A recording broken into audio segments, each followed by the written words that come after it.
Hello, how are you doing? Welcome, of course, back to Rule of Two Review. And today's a fun day because we get to count down yet another Nintendo Switch list. So really quickly before I get to the list, I wanted to share the poll that I asked you guys on Twitter this week. Something that I think I might start doing a little bit more often to kind of interact with you guys. A poll of the week sort of segment, just for shits and giggles, because I think it's really fun to ask you guys questions and see what everyone says. Of course, if you do want to follow the conversation, join in the poll conversation with me on Twitter, you of course are invited to follow me on Twitter or Facebook, Rule of Two Review at both locations. But beyond that, let's talk about the poll. I wanted to ask you guys randomly, with the Nintendo Switch on the horizon, with all the hype and all the fervor and everyone's excited, is there a chance that the Nintendo Switch has the opportunity to surpass the Xbox One in lifetime sales? Obviously, there's a lot of factors. There's the fact that the Xbox One has a several-year lead on the Nintendo Switch. There is the fact that the Scorpio might be completely changing that. The Xbox One S, of course, is doing pretty well for the Xbox One brand. There's a lot of different things, but if we just break it down to the bare essentials of the questions, will the Nintendo Switch surpass the Xbox One in lifetime sales? Well, here is what you guys had to say about it. And as you can see, an overwhelming amount, I think 91%, if memory serves me correctly, do feel that the Nintendo Switch has a pretty darn good chance of surpassing the Xbox One in sales. I have a couple of opinions on the topic, and I don't know, maybe that's something that I could make a whole video about. Anywho, let's get to the topic at hand. We are, of course, talking about the Nintendo Switch. On my last video, I made a list discussing what I think are the 5 best things about the Nintendo Switch. Of course, considering the fact that I have had my hands all over the Nintendo Switch. In case you didn't know, I did get to go to New York City last weekend and play the Nintendo Switch because Nintendo did invite me to do so. Had a really great time, played a bunch of great games, played with the Joy-Cons, played Zelda, may or may not have gotten the first ever footage of the touchscreen in action. It's been a really, really cool, fun whirlwind time throughout that whole weekend and since. And because of that, I thought it was fun to discuss what I think, from my perspective as someone who's had a chance to play the Switch, what are the 5 best things about the console, or the most exciting things. Through that, I had a couple of people talk about, well, are you going to discuss the 5 worst things, or the 5 things you don't like, or however you want to phrase that question. And I didn't really think that I was going to do something like that, but I started to kind of put the idea in my head of how I could make a list of those 5 things, what they would be, if it's worth talking about it. I even asked some people on Twitter, hey, would you guys find it cool if I talked about the 5 things I maybe don't like, or am I worried about? And there was a pretty good amount of people, more people than not, actually did like the idea of me making this list. So I said, hey, screw it. I think it's a good thing to do. It's worthy to explore both sides. I should say, before I start the list here in the countdown, that there's really not many things that I find negative about the Switch. Both before I went to play it in New York City, and now that I have also played it, there's actually even less things. There are some things to talk about. I had 5 items that I could discuss, so it was worth it to make the video, but I definitely am not titling it the 5 worst things. If you click this video, you already know that's not what the title of this video is. I don't know how I'm going to list it yet. Maybe the 5 biggest worries or concerns, whatever. But regardless, there really aren't a whole lot of bad things, actually bad things about the Switch, man. It's almost all good, and it's so exciting. However, there's a couple of things. So, I'm going to shut up, and we're going to get to this list of the 5 things that I think are the most concerning about the Nintendo Switch now that I've actually played it. So the first thing coming in at number 5 of all the different pieces of information that we know about the Nintendo Switch right now, I'd have to say something that I don't think is maybe the greatest are the accessory prices, and more than anything, it's obviously the controller prices. The Pro Controller is selling for $70, $69.99, and the Joy-Cons, I believe the combination of 2 Joy-Cons and a grip is selling for $79.99, $80. Now, that's a lot of money to spend for a controller. It's not the most that anyone's had to pay for a controller. It's not the most you could pay for a controller for even the competing consoles to the Nintendo Switch. So we have to keep all that stuff in mind, and it's why this actually doesn't make me super aggravated and angry, and I don't think it's like the absolute worst thing happening with Nintendo and the Switch. I think there's even a precedence for what's happening. But if we step aside from the fact that, you could spend $150 on an Xbox Elite controller, or you can spend like between $90 and $100 for PlayStation Move controllers and myriad other different things, if we step away from that and just look at it as the price of a controller for a Nintendo console, they're pretty expensive. There's no doubt.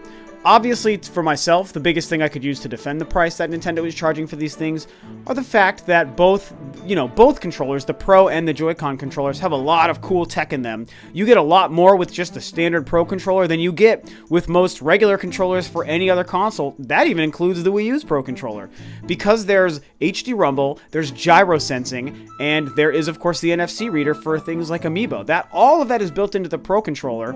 And then, of course, it's also all built into the awesome, wonderful, amazing, I love them so much Joy-Cons.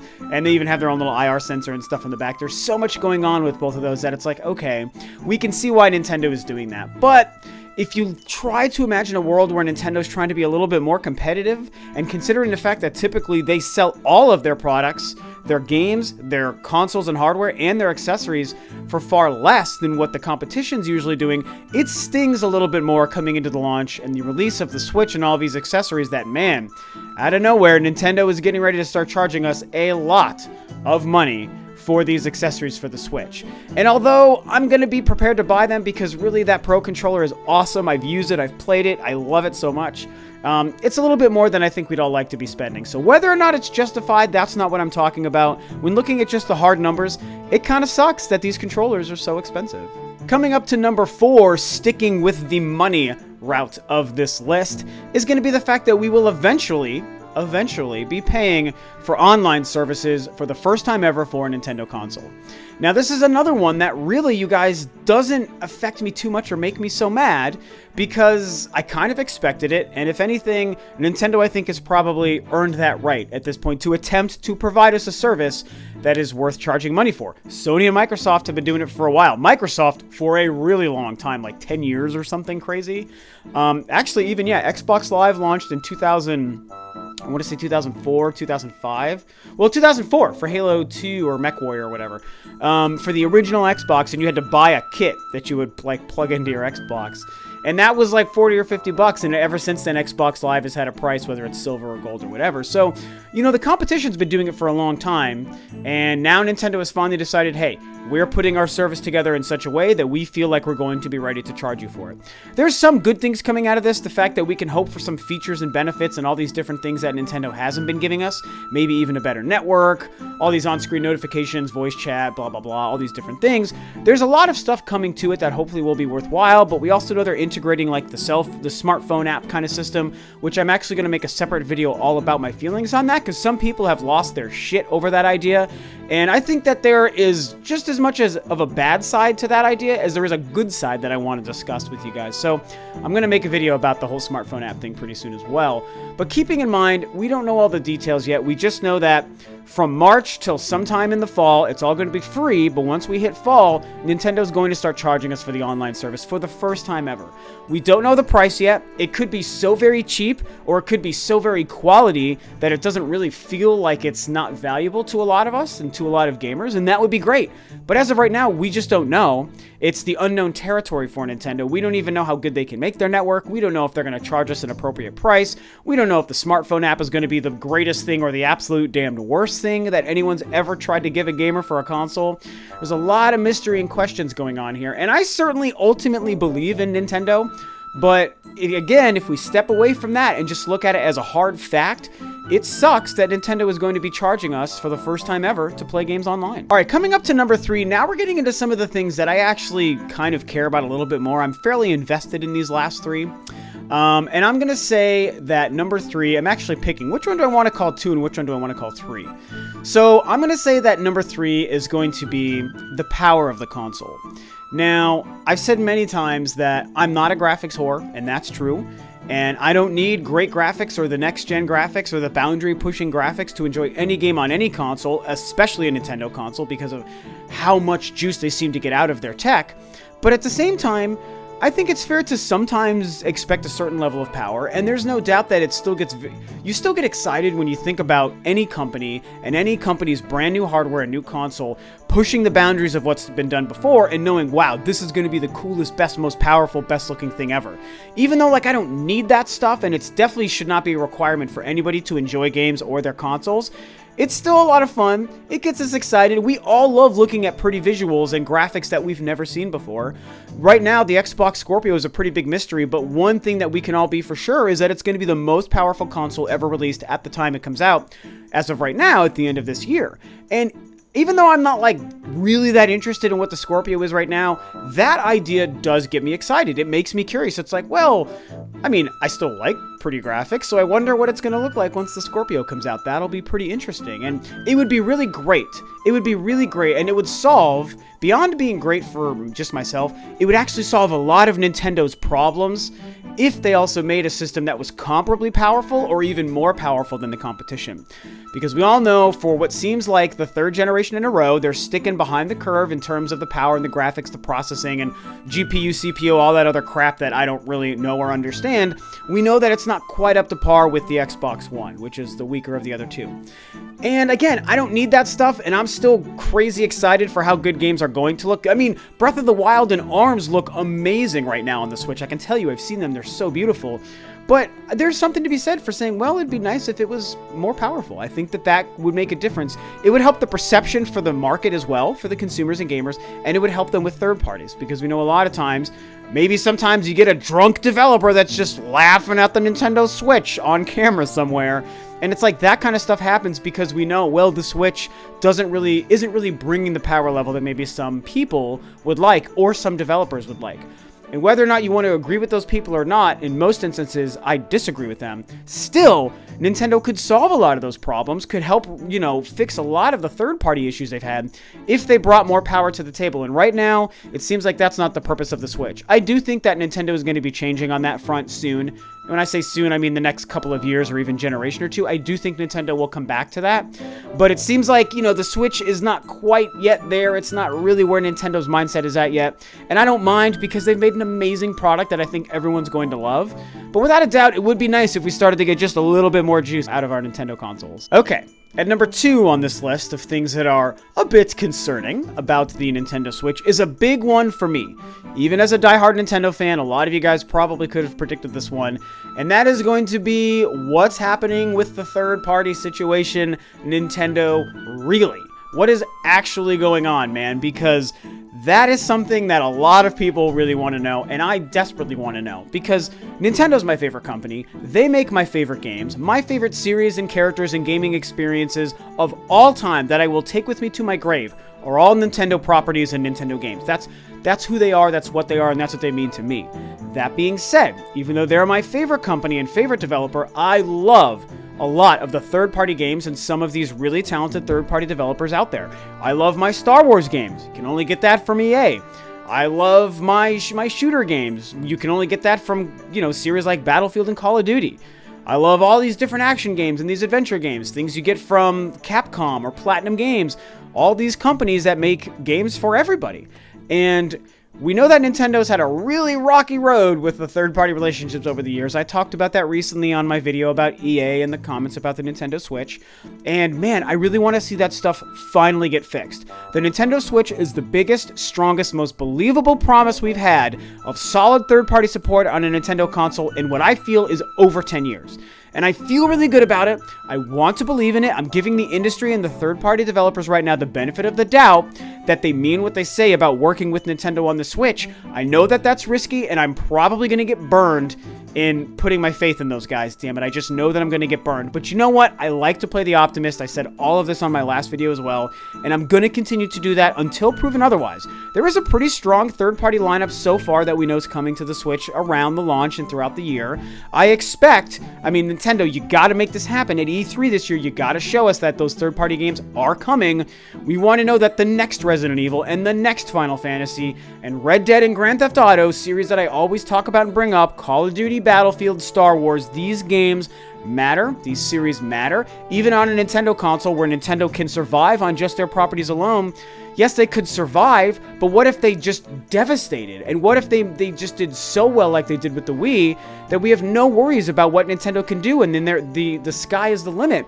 And you do, I have to admit, you guys, even as a Nintendo fan, you do need those third-party companies and those games and that support to really make that happen in 2017. Like 10, 15, 20 years ago when I was growing up playing Nintendo, you didn't. But nowadays, you do. It's just a fact. It sucks. But hey, I love a lot of those games, as I said. I think some of the best, most progressive content in the industry is coming from third parties. Nintendo and those third parties, and I want them all in the same system. I got a PS4 and Xbox One. I love them so much, but I would happily buy the third-party games, many of them on the Switch. Not just to have them on a Nintendo console, but now so that I can have them portable if I want. So it seems like Nintendo is trying to promise us third-party support, but we saw that fall apart with the Wii U. I'm worried that's going to happen again. I want to believe, and I'm putting my faith in the situation right now, but we all know that that could be a huge risk and a huge gamble. And it's all mysterious. We still haven't had concrete evidence. The third-party thing was a disaster at the Tokyo event on January 12th, so we need to see an E3 or a Nintendo Direct that shows us, hey, this is really what we're doing. This is how strong our third-party support and development is to launch the Switch for the first 2 years and beyond. Let's get excited to play all these games on Nintendo consoles. And if Nintendo shows us that, man, I'll be doing great, and a lot of people will be doing great, and a lot of people will be willing to pick up a Nintendo Switch. But right now, it's a mystery, so I'm really, really bothered by the fact that Nintendo has yet to show us that they've truly worked to fix the third-party relationships. And coming in at number 1 is something that is very personal to me. I do not expect a lot of you guys to be jumping out of your seats going, yeah, you tell him, Rob, that's something that is important and I care about that. I don't think many people will care about this, but damn it, this is my list on my channel and this is my number 1. And for me, it is the complete loss, tragically, of a second screen experience with the Nintendo Switch. I love me a second screen experience, you guys. I love the gamepad so much. Many of you who have known me for a while and been following Rule of Two Review already know this, and all my friends who know me in real life knows this. My girlfriend knows it. I always talk about the Wii U gamepad, god damn it. I just love that thing because I love the promise, and I loved what some of my favorite games on the Wii U did with it. I thought that concept, I think for so many people, it didn't really make an impact, and it's like having a screen separate from the TV, like, why is that cool? And like, I can't explain it in any sort of elegant way, you guys, other than to say, to me, it was super cool. It was like the coolest. It's like, oh my god, I have my map and my inventory and my dialogue, and this is happening here, but, you know, my TV is here, and this other screen is here, and they're communicating, you know, different than even what the DS is, even though I love the DS for the same reasons. It's like, that's awesome to me. It still is an awesome idea to me, and we've been doing it for 4.5 damn years with the Wii U, and I love it so much. And I've talked about it before, the potential was completely botched. Nintendo screwed up a lot of that potential, and a lot of the third parties screwed up that potential, and it made it hard for some of these games to release on the Wii U the way I think that they should have. But I still loved it when it worked well. And the fact that we're getting a Nintendo Switch that has a tablet that you can hold in your hand with controls similar to the gamepad, but it doesn't operate in a way where you can use that screen on your lap, but also have it talk to and communicate with your TV game action, it kills me, you guys. It makes me so incredibly sad. Just as like the gamepad dork that I am, because I am a total dork for the gamepad, man. I'm a gamepad fanboy, and I do not care. I will admit it freely and happily. And I just hate the fact it's almost like the Switch is like teasing us with that, or teasing me with the idea that, hey, second screen experience is still around. Oh, JK, LOL. No, it's not. You can't do it. You bet you got to take that shit with you, put it back in your TV, and that's all you can do. And it's just so depressing for me. It's one of those things where, to me, that was an awesome evolution of how to play a game and interact with your game and your console, and it was a new way to just play video games. I thought it was such a cool idea, and I really wish that Nintendo had an elegant way of continuing that idea. And I have to say, I know why they're not doing it, and I know also why the Switch itself can't do it. Both from like an ideological standpoint, I know why Nintendo has chosen not to make hardware that does this. And when I look at the Switch as the product it is, I understand why practically, technically, when looking at what that tech is, it doesn't have the ability to do so. The dock does not allow you to do that. And so it's like, I understand it, and I know why they wanted to move away from it, because most people didn't pick up on it. I am like one of 5 gamepad fanboys in the world, probably.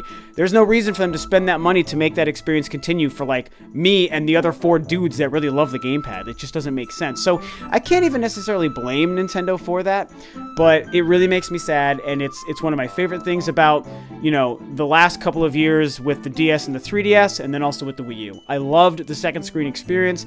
I think that it still has a lot of potential. I don't even think the idea is done with potential. I think that, I mean, any company could make a product that still continues this idea, and I think that there's something to it. There's amazing gameplay experiences. I mean, even the 3DS did some awesome things with it, and imagine if that was taken to the next level on a console, like we hoped the Wii U would be, but it wasn't. Just imagine the possibilities, man, and it just makes me so excited. And we don't have that with the Switch, man. It's something completely different.